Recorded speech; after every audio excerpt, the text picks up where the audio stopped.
Marcos. Boa noite a todos, a todas. Saudações. É um prazer estar aqui com vocês. É um prazer participar desse seminário, dessa família, o Seminário Teológico Batista Novo Mundo. Eu estou muito feliz de estar aqui e de poder estar fazendo essa mediação, dessa comunicação tão importante que vai ser feita essa noite. Nós estamos aqui nessa proposta de evento chamada Teologia em Foco. Aqui a teologia está em foco. No contexto do nosso seminário, a teologia está em foco, a teologia bíblica está em foco. Isso é muito importante. Então, esse evento é um evento para trazer uma perspectiva para os futuros alunos do nosso seminário a participarem, a estarem conosco, vivenciando esse curso de teologia. Um curso de teologia que é epistemológico, que é do conhecimento, mas que é do conhecimento com espiritualidade, conhecimento para a vida também, sobretudo a partir dos pressupostos e do fundamento bíblico. Então, é um prazer estar aqui e poder apresentar essa primeira comunicação nessa noite, que será feita pelo pastor Marcos Machado, diretor do nosso seminário, uma pessoa com formação teológica, capacitada para fazer essa comunicação, que vai falar sobre interpretação bíblica. E aí a temática que ele vai trazer é sobre a questão do método ou da atitude dentro do processo interpretativo. Isso é um tema instigante, um tema muito interessante. Nós estamos aqui querendo saber, querendo aprender com essa comunicação. Então, pastor, passo a palavra para você, depois nós vamos fazer um debate, um diálogo, a parte da sua comunicação, a parte da sua análise, tá bom? Boa comunicação. Muito obrigado. Para o Seminário Teológico Batista Novo Mundo, é uma alegria podermos dar abertura ao nosso ano letivo 2021, e mesmo diante de tantas dificuldades que o mundo está passando, esta é uma oportunidade muito feliz. Um dos nossos motes, um dos nossos lemas é de volta à teologia bíblica. Realmente esta crise, esse embate tem sido mais que secular. E diante de tantas interpretações da palavra de Deus, muitas vezes a própria igreja fica desnorteada ou sem a orientação bíblica correta. Todos que se dizem cristãos, todos os que dizem seguir a Bíblia, dizem que estão interpretando da maneira correta. Com quem está a razão? Porque é claro que não precisa estudar muito para todos descobrirem que há diversas interpretações.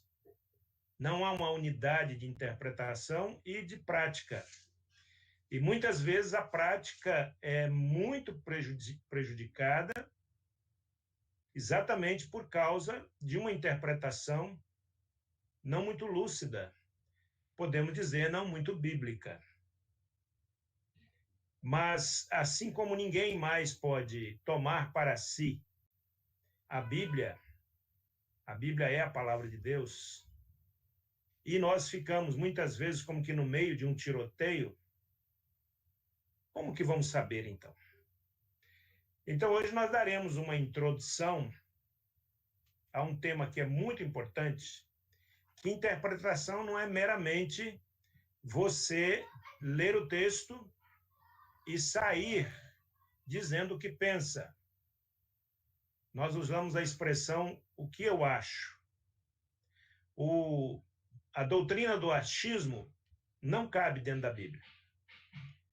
A Bíblia é uma unidade, a Bíblia é um documento histórico, a Bíblia é um documento inalienável e ela fala por si só. A história do cristianismo está repleta de histórias verídicas, de notícias maravilhosas, de que muitas pessoas se converteram apenas lendo a palavra de Deus. Tal é o seu poder de atingir o coração e a alma do ser humano. Mas, ao mesmo tempo, ela é profunda. Ela traz ensinamentos. A Bíblia é direção segura para a vida. Você só tem que tomar o cuidado de não pensar que a Bíblia é um mero manual, que a Bíblia você pode comprar, seguir o passo 1, passo 2, não deu certo o plano A, vai para o plano B. Não é assim com a Bíblia. A Bíblia fala por ela mesma. A Bíblia se auto-interpreta. E aí começam as complicações para muitas pessoas. Então, primeiro, professor Danilo e todos os demais, bem-vindo, missionário Luiz, nosso querido irmão. Eu quero apresentar duas questões. Talvez a gente fique nessas duas discussões. Primeira asseveração: como interpretar a Bíblia? Primeira questão: a variedade de pressuposições em que os intérpretes baseiam a sua compreensão. As grandes divergências encontradas no cristianismo não prosseguem de supostas ambiguidades na Bíblia, mas partem da indisposição humana de deixar a Bíblia falar por si mesma. Então, fiquemos aqui. Quem é que manda? Quem é que manda na interpretação da Bíblia? O leitor, o estudante, o teólogo, o entendido ou a Bíblia? Quem é que tem a última palavra? E esta é a primeira questão que nós precisamos gravar bastante em nosso coração, nesse momento de tanta definição teológica que nós precisamos. A última palavra é sempre da Bíblia. A última palavra não é do pregador, a última palavra não é do teólogo, a última palavra não é do fato histórico moderno, a última palavra sempre será da Bíblia. E ao compartilhar um texto da palavra de Deus, o intérprete precisa ter esta consciência. Em nossas aulas, nós costumamos dizer que a igreja, o estudante da Bíblia, o ouvinte da Bíblia, não precisa, nunca vai precisar, da ideia do professor, do que se coloca na posição de intérprete, do que se coloca na posição de doutor de Bíblia, como se falava antigamente nos tempos de Jesus. Não precisamos de ideias humanas. Nós precisamos do coração de Deus que está dentro da palavra de Deus. Essa é a nossa primeira questão. E a segunda, que é uma consequência desta, é a falta de considerar e manejar corretamente os dados relevantes à interpretação da passagem bíblica. Isto é, considerar com todo o coração todos os dados que a Bíblia nos apresenta. A Bíblia é um documento extenso. A Bíblia é um documento com muitas informações, de diversas categorias. A Bíblia nos ensina coisas pequenas e grandes, e todas são importantes para a Bíblia. Mas as pessoas resolveram mudar a utilidade da Bíblia. E ao manejar a Bíblia, estão fracionando, picotando, tirando pequenos pedaços. Os batistas, por exemplo, eles têm uma parcela de responsabilidade nisso, porque os batistas foram, há algumas décadas atrás, os divulgadores de uma atitude que, em si, é uma atitude boa, é um propósito bom. mas que acaba afastando a pessoa do contexto da Bíblia. Tira a pessoa dos dados relevantes. Qual é? Você se lembra da caixinha de promessas? Quem é do meu tempo se lembra, não é? Então, o que era a caixinha de promessas? A caixinha de promessas são versículos bíblicos escolhidos. Procura tirar uma lição moral, uma lição para o dia. Você tentava fazer um estudo em cima daquele versículo bíblico. Mas qual é a regra de interpretação que esta atitude quebra? Este tipo de atitude tira o texto do contexto. E todo estudante da Bíblia precisa ter isso firmado na cabeça. Texto fora de contexto torna-se apenas um pretexto, é pretexto. E isto fez com que o povo desgostasse de pegar textos mais longos da Bíblia. Isto fez com que o povo se tornasse muito dependente da palavra do pregador, da palavra do evangelista, da palavra do pastor. E o ser humano muitas vezes manipula o ser humano. A Bíblia tem vários textos. O texto pode ser teórico ou prático. A Bíblia tem vários conteúdos e formas literárias. A Bíblia tem história, tem poesia, tem parábola, tem profecia, tem escatologia. A Bíblia tem cartas, que é um sistema de literatura. A Bíblia tem sermões. A Bíblia também tem fundo histórico. Nós não podemos desprezar o fundo histórico.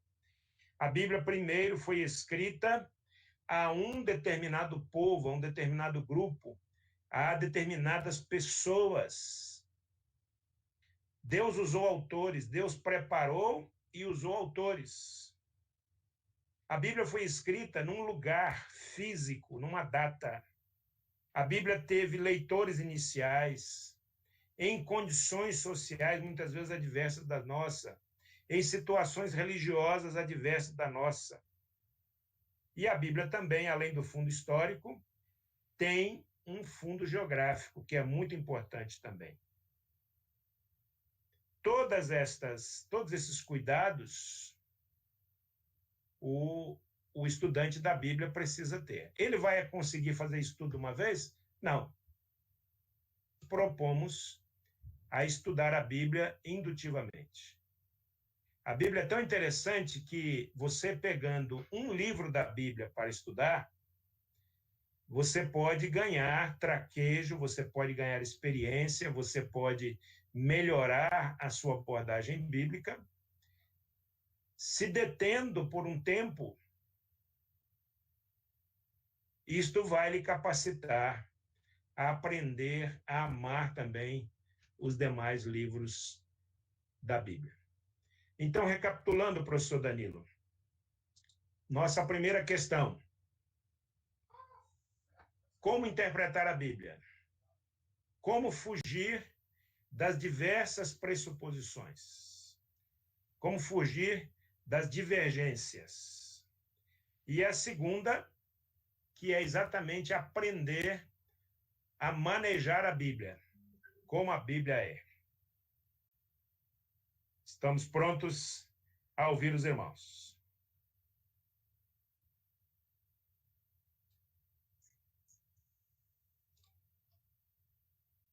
Seu microfone está desligado, professor Danilo. Desculpem. Desliguei para não ter barulho. Muito provocativa a palavra, a análise, muito interessante. Essa questão da interpretação, ela é muito instigante, muito complexa de poder pensar. Esses primeiros dois pontos aí que você propôs já é um norte para a gente pensar e ponderar aqui. Agora, pastor Marcos, vou tentar colocar duas questões para você aqui e a gente vai bater uma bola aí. Tá? A primeira questão é que eu quero saber com relação ao que você pensa sobre a questão da interpretação, se há, então, uma interpretação correta, no sentido dessa multiplicidade de interpretações, de pressupostos, se existe uma interpretação correta para a Escritura. Você bate o pé e diz que há uma interpretação correta. Primeira pergunta é essa. E segunda é a questão do método, né, indutivo, do estudo. Igual você falou, você está querendo trabalhar a questão do método e da atitude, né, do intérprete, do sujeito interpretante. Como é que isso aí funciona? Esse seria um elemento dentro do processo exegético, esse estudo, esse primeiro contato do estudante, né, do intérprete, da pessoa que quer trabalhar a teologia. O estudo indutivo ele seria o primeiro elemento, o primeiro contato do estudante com a interpretação bíblica. Seria você aconselharia esse estudo como primeiro contato interpretativo? E aí você trabalha um pouco a questão do método também, ou da atitude, tá? Essas duas questões.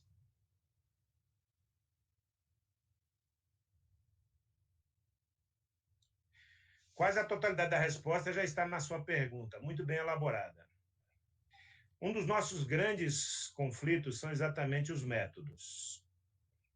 E nós vivemos, muitas vezes, uma guerra silenciosa de quem tem um método melhor.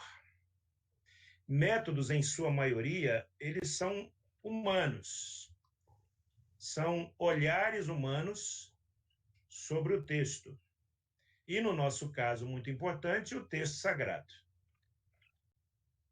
Fazendo um breve parênteses aqui para fazer esta diferença entre todos os outros textos, a Bíblia é também um texto, é uma obra literária.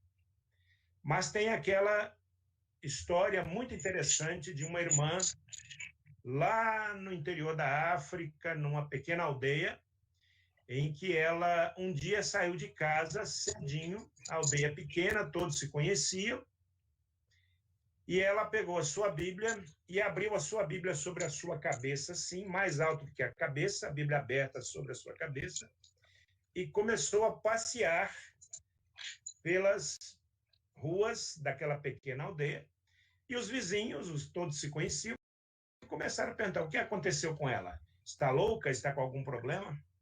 Até que um bom grupo de aldeões se juntou ao redor dela e perguntaram: o que você está fazendo? E ela disse: a Bíblia, os outros livros, nós lemos. A Bíblia é o único livro que nos lê. E eu creio que dessa atitude está toda a diferença. Na própria discussão do estudo bíblico indutivo, há interpretações equivocadas. O estudo bíblico indutivo não é o suprassumo, não é a última resposta, mas é uma das melhores maneiras de você se aproximar da Bíblia, porque ele não é um método em si mesmo. E aí é que entra a palavra atitude de hoje à noite.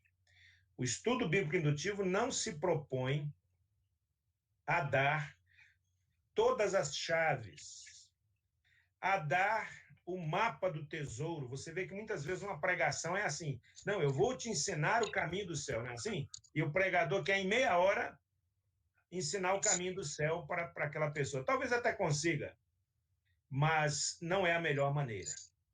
Por isso que dizemos que estudar a Bíblia indutivamente é uma atitude, porque o estudo bíblico indutivo aproveita, usa, utiliza todos os métodos legítimos. Então, não há uma disputa. O meu método é melhor do que o seu. A minha visão, meu olhar sobre a Bíblia é mais detalhado. Não, o estudo bíblico indutivo não entra nessa briga. Pelo contrário, ele analisa como ferramenta cada método e utiliza, ampliando, abrindo a visão do estudante bíblico. É tão interessante que quando você aprende, eu acho a palavra apaixonar pouca. A gente gosta muito de usar essa palavra paixão, né, para muitas coisas. Então, você também vai se apaixonar, se interessar pelo estudo bíblico indutivo. Mas, mais do que apaixonar, você vai aprender e amar, porque é a melhor maneira de se estudar a palavra de Deus, porque você vai aprender a ouvir o que a Bíblia está dizendo, não o que você quer que a Bíblia diz. É exatamente o contrário do muito que está aí. As pessoas estão indo aos templos, as pessoas estão indo aos acampamentos, agora com a pandemia nem tanto, mas estamos aí na rede, estamos nesse grande acampamento que é a internet, que são todas as mídias, e tem tanta gente buscando tanta coisa. Vai ouvir o quê? Vai ouvir muitas vezes algo só para satisfazer o seu coração, só para atingir a sua necessidade premente ali. Como fazer? Que é a sua pergunta também. Como agir diante deste grande, eu digo, podemos dizer que é uma grande sopa de interpretação, com muitos cozinheiros,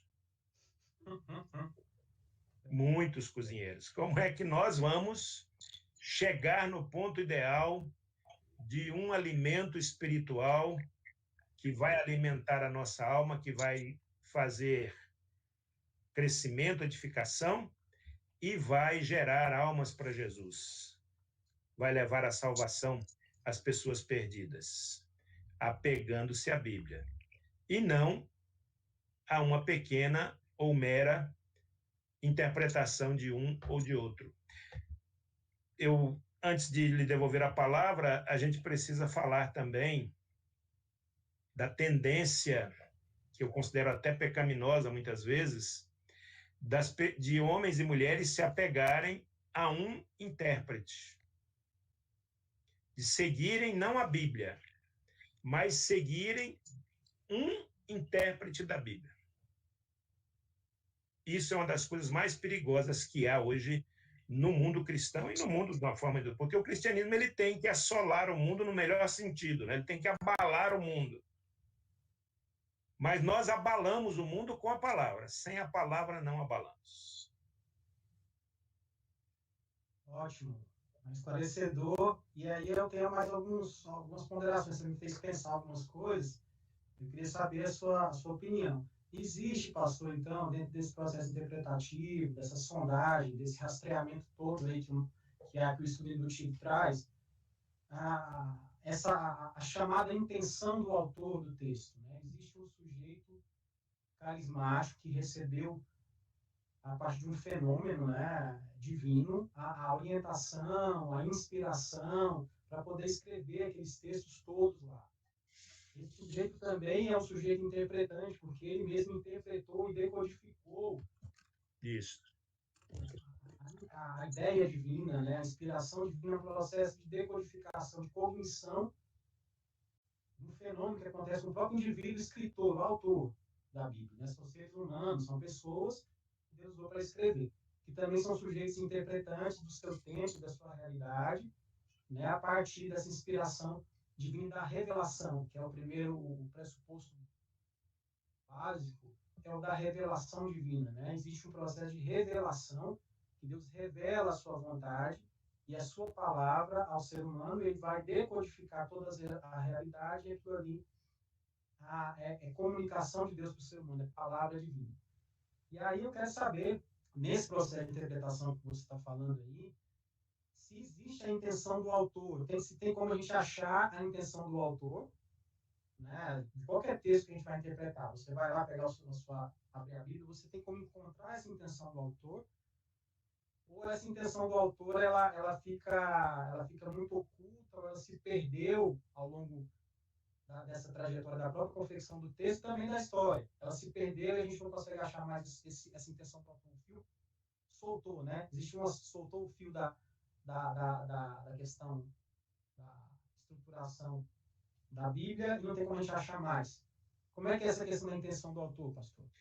Muito boa, excelente. Para mim, a chave é a personalidade de Deus, professor Danilo. Deus é Deus pessoal. Então, antes mesmo de escrever a sua palavra, Deus primeiro relacionou-se pessoalmente com o ser humano. Você tem a geração de textos anos e anos, muitos anos depois, muitos séculos depois, né, com Moisés. Há também a questão do livro de Jó, que provavelmente o livro de Jó é anterior a Gênesis. Alguém sugere que o autor de Jó também tenha sido Moisés, possibilidades, mas a história é bem antiga. E ali, a começar do livro de Jó e partindo para a experiência de Moisés, o que Moisés relata primeiro? Moisés relata primeiro um relacionamento pessoal. Podemos até dizer interpessoal, mas esse intercâmbio parte sempre de Deus. É sempre o homem, é sempre Deus em busca do homem, e não o contrário, não é?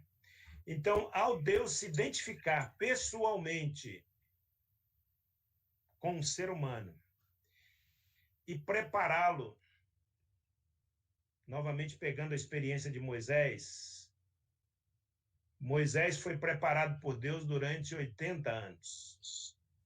Moisés teve que aprender quem ele era primeiro. Moisés primeiro teve que se achar e depois ele teve que achar Deus.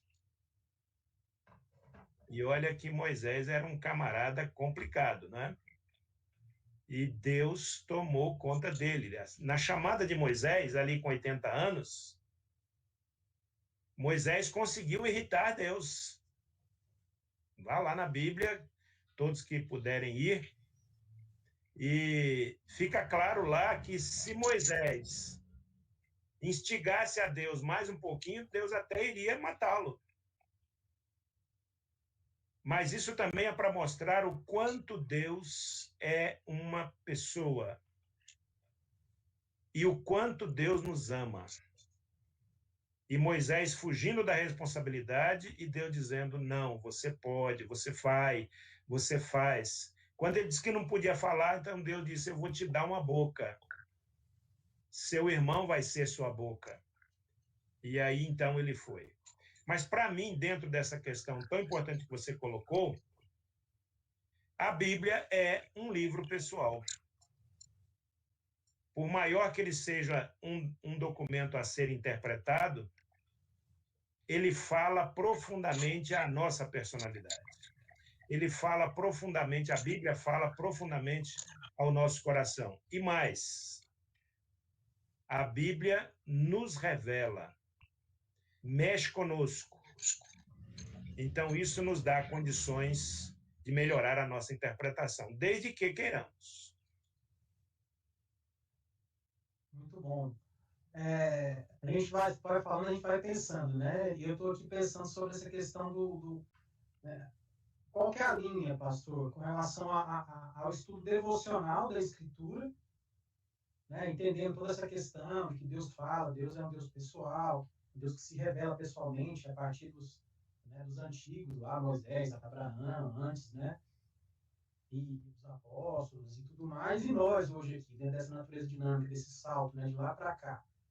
Quando a gente vai abrir a Bíblia, o intérprete que vai abrir a Bíblia vai fazer seu estudo devocional, independente do pastor, independente de outra interpretação externa, ele vai abrir e vai fazer o seu estudo, a sua leitura devocional. Deus vai falar com ele naquele momento da forma devocional, né?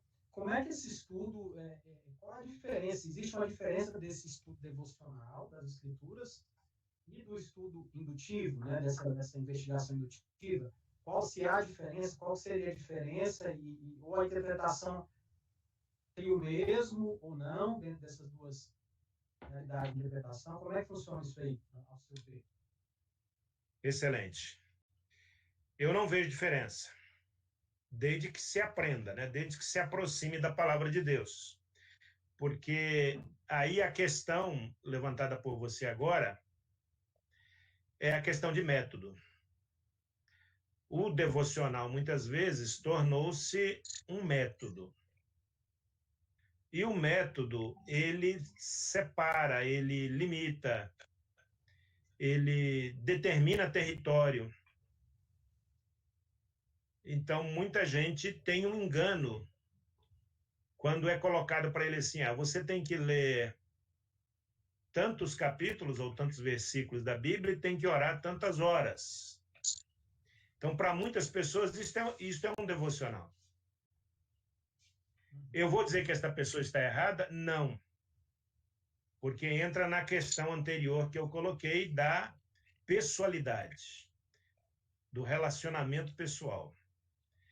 Por mais sem rumo, por mais limitado que seja a atuação da pessoa diante da Bíblia, se ela faz com fé e fé genuína em Deus, você não pode questionar. De maneira nenhuma você pode questionar aquele momento, até porque foi Jesus que disse que a melhor oração é a oração silenciosa e secreta. Quando se buscava posição religiosa, Jesus fala do publicano e do fariseu que vão ao templo. O fariseu vai lá para frente, muito bem vestido, muito bem cheirosinho, e declara todas as suas qualidades morais. O publicano nem se atreve a entrar direito no templo, mas prostra o rosto em terra e diz: ó Deus, sê propício a mim, que sou um pecador.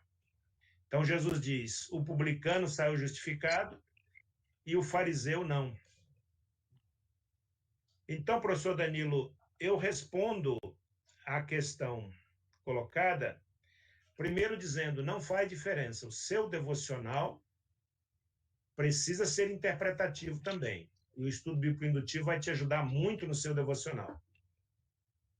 Mas o seu devocional não pode ser um mero ato religioso. Eu creio que é o ato religioso em si que muitas vezes cega o crente, que muitas vezes cega a oração, que muitas vezes cega a interpretação.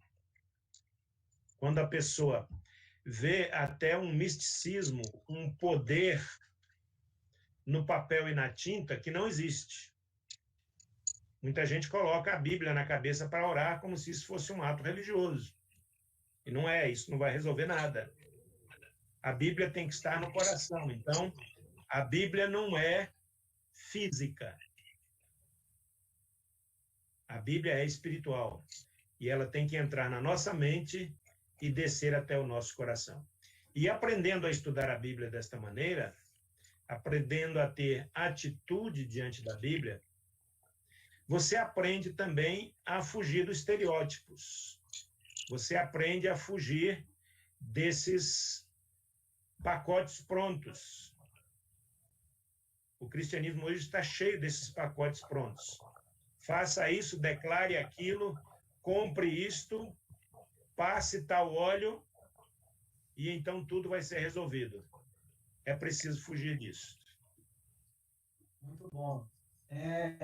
Pegando um gancho que você falou, questão do devocional, do uso devocional da Escritura, me parece que está vinculado muito com a questão do misticismo também, a questão devocional que você falou. Né? E aí, o que eu fiquei pensando aqui, eu gostaria de saber a sua opinião, essa questão do misticismo, ela entra no processo do subjetivo do ser humano. E aí, por exemplo, a pessoa que vai fazer o seu devocional, independente do pastor, independente de saber teologia ou não, ela vai, subjetivamente, ela vai entender que Deus falou com ela de uma forma, Deus vai falar com ela de uma forma. A outra pessoa, outro irmão que está lá na fazenda, que não sabe ler, Deus vai falar com ele para aquele momento da vida dele que ele está vivendo, né, de uma outra forma, a partir do mesmo texto. Né? Entra-se nesse processo do misticismo. Eu penso que praticamente Deus fala mesmo de várias formas a partir do mesmo texto, fala na situação vigente da pessoa, no cotidiano dela. Mas o que eu quero saber é assim, pastor, na sua concepção. Esse estudo devocional e também um estudo indutivo, ele se reduz à esfera do privado da pessoa, né? A pessoa vai estudar na casa dela, fica para ela o que Deus falou, né? Ou ela pode compartilhar o que Deus falou, mesmo sendo subjetivo, sendo uma coisa que Deus falou com ela, a partir das experiências que ela viveu, ela pode publicizar isso aí na igreja, né? Tanto a questão do devocional, quanto a questão do indutivo também, do estudo indutivo. Ela pode tornar público isso, ou é mais para a esfera do privado, do sujeito interpretante e da experiência? Excelente. Eu creio que tudo tem que se tornar o mais público possível. Sim, Deus é pessoal e trata de um por um. Deus não trata uma igreja toda de uma vez. Deus trata cada membro daquela igreja. Você tomou aí um exemplo de distância, um está na cidade, outro está na fazenda, na zona rural. Mas isso pode ser lado a lado no banco da igreja. Nós podemos ter dois mundos distintos dentro de um templo, ou dentro de uma família, num lar, dentro de uma empresa, enfim, em qualquer lugar, numa escola, em que uma pessoa está num contexto de vida, e aí é o que você chama de subjetivo, não é isso? Aquilo é próprio só daquela pessoa.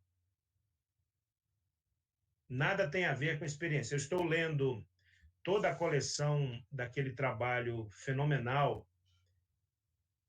que foi realizado na Alemanha, mas foi realizado em igrejas do mundo inteiro, o desenvolvimento natural da igreja. E uma das coisas que o desenvolvimento natural da igreja demonstra é que a experiência pessoal, então, subjetiva, a experiência pessoal não serve para o outro. No que concerne ao homem, no que concerne naquilo que mudou ou não a vida do homem, a vida do ser humano que se aproximou de Deus pelo estudo bíblico ou não. Mas, estudando a Bíblia indutivamente, você aprende que o mesmo Deus fala a diversos corações e edifica toda a igreja, edifica todo o corpo.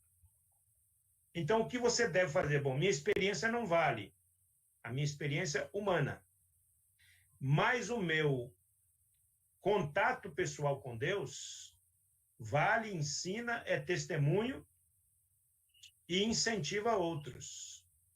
Por exemplo, eu mesmo, eu tenho como crente, como um servo de Jesus Cristo, eu tenho a minha maneira de orar. E eu oro de uma maneira bem diferente talvez da maioria das pessoas. Muitas vezes eu não paro, eu não tenho um lugar específico para orar o tempo todo. Há pessoas que têm prazer nisto, né? Tem até uma poltrona especial, um canto especial, uma luz especial. Não, eu não penso que isso seja importante para mim. Eu não recrimino quem faz isso. Se ele tem paz no coração com isso, amém. Então, eu tenho muita facilidade de orar a Deus em pensamento, caminhando, dirigindo, às vezes até tratando de alguma coisa, conversando com alguma pessoa, e eu estou pedindo orientação de Deus, estou conversando com Deus. Mas eu descobri também que isto não é suficiente para mim ou para qualquer crente.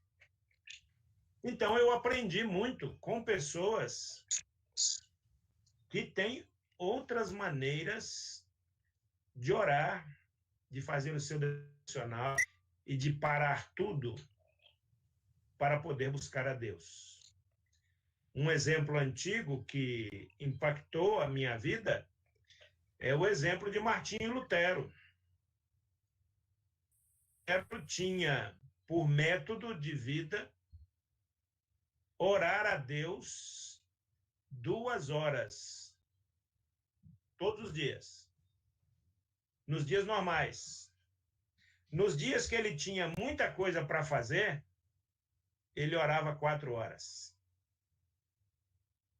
Como Martinho Lutero aprendeu isso? Ele aprendeu isto se aproximando de Deus, de todas as formas possíveis. E as melhores maneiras de se aproximar de Deus é orando e estudando a Bíblia. E deixando a Bíblia falar em cada coração. Realmente deve-se fugir do misticismo. O misticismo não contribui, o misticismo ele atrapalha o entendimento bíblico, porque nós passamos, quando a gente é místico, a gente passa a depender de um pseudo-poder humano. E isto faz com que a gente se afaste de Deus. Muito bom. Pastor, agora para a gente finalizar esse encontro muito interessante dessa noite, Teologia em Foco, a minha pergunta para você é a seguinte: qual é, na sua opinião, o valor da teologia, né, a questão da teologia, por que ela é tão importante? O estudo da teologia, em um seminário, a pessoa vir para o seminário fazer teologia, estudar teologia, se formar em teologia, qual é a importância do estudo teológico dentro desse processo de interpretação das Escrituras? É super importante. É importantíssimo. Porque mesmo a teologia sendo uma ciência, se a teologia é baseada na Bíblia, nenhuma ciência a suplanta. Você pode ter uma teologia desanexada da Bíblia. Estamos cheios de teologia por aí afora no mundo. Mas principalmente uma teologia que tem por base verdadeiramente a verdade, que é a palavra de Deus, ela suplanta todas as outras ciências. Eu ouvi isso de um professor de um determinado seminário e eu repito aqui: a teologia entra em qualquer ciência. E qualquer ciência. Isso tratando só em termos humanos, hein? E nenhuma ciência consegue ler toda a teologia. Pense nisso, porque isso é muito importante. Se a pessoa aprende que a teologia é em base bíblica, muito mais ainda.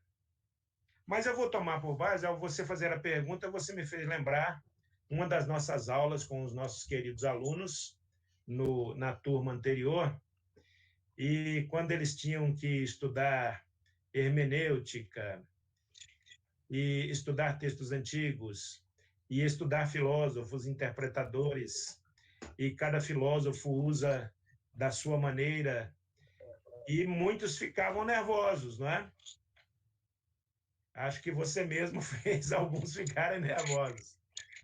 Mas isso é fundamental, porque o estudo teológico me faz pensar.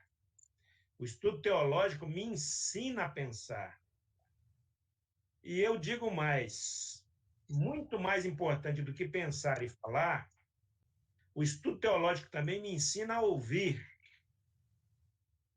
E todos nós precisamos aprender a ouvir. Ouvir primeiro a voz de Deus, e a voz de Deus está exarada na palavra, não na boca de alguns místicos, mas eu preciso ouvir para também eu organizar os meus pensamentos. A minha cabeça precisa ser organizada.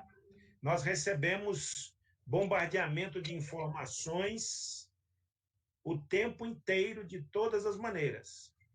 Você pode não perceber, mas se não tomar cuidado, você vai pensar errado porque não ouviu direito.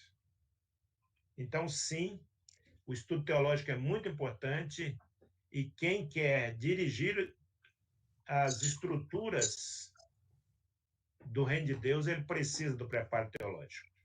É muito ruim hoje você ter muitas pessoas que se dizem obreiros, pregadores, mas que não sentaram numa cadeira de seminário, não estudaram teologia e estão por aí a pregar coisas que Deus nunca quis dizer.